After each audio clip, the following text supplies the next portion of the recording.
Google for sponsoring this portion of this video. I bet you've been hearing a lot about AI in the last few weeks. Well, Google has been an OG in the AI game for years now and has been setting the standard in the ethical development of AI to make sure it has a positive impact on our world. Google knows big corporations are responsible for the impact they have on our planet. So I'm proud to partner with Google because they are taking big steps to reduce their impact on the planet and help build a sustainable future for us all. They are pursuing net zero emissions across all operations by 2030. Net zero, girl! AI is powerful tech and it can be used to solve some of the world's biggest challenges. I mean, Google is using AI to help communities prepare for and respond to climate-related disasters by tracking wildfires and floods. This info can be used to help people evacuate their homes before a flood hits. But Google AI technology can also be used on the daily in your life. Google is using AI to improve the accuracy of Google Translate and providing real-time captions with live transcribe and live caption to help make the world more accessible to those that need it. Google also opened up access to Bard, your creative and helpful collaborator, which I'm excited to use to help me do a ton of things like create a meal plan specific to my needs or use it to brainstorm ideas for my next video. As you can see, AI can make a real difference in the world and I'm confident that it can continue to change the world for the better. You can learn more about what Google is doing in AI at ai.google. And even use it for yourself. Thanks to Google for sponsoring that part of my video. Now back to the rest of the video. What's up, you guys? Welcome back. Today we are doing a relaxing video. Let me tone it down a bit. It's been a while since I've done an ASMR video, but I was like, you know what? I kind of just want to show you some ASMR with some of the slimes that we have in the slime shop. I just love ASMR videos, the calming sounds, and I feel like slime is literally that. So I was like, let's just do a video playing with some slime and get some good pops in there. Let's get into it. Wow.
going on?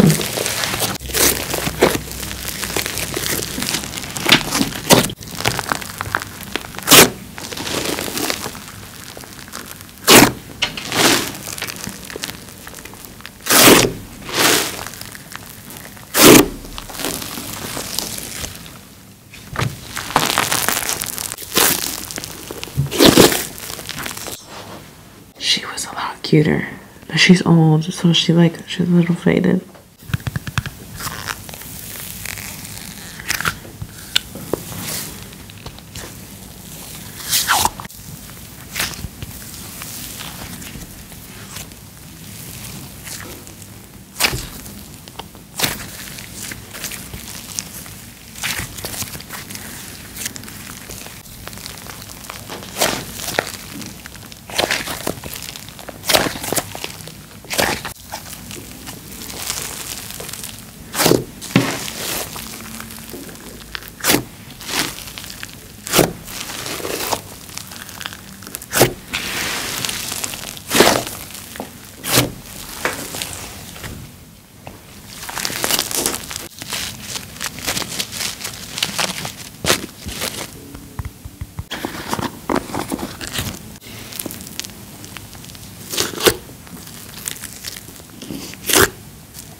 This one's not that cute, y'all, but she's so crunchy.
Alright, I just had to show y'all. And that is it for this ASMR video. I hope you guys enjoyed some slime playing. Thank you guys so much for watching. Comment down below what you guys want to see next, and I'll see you guys in the next one. Bye!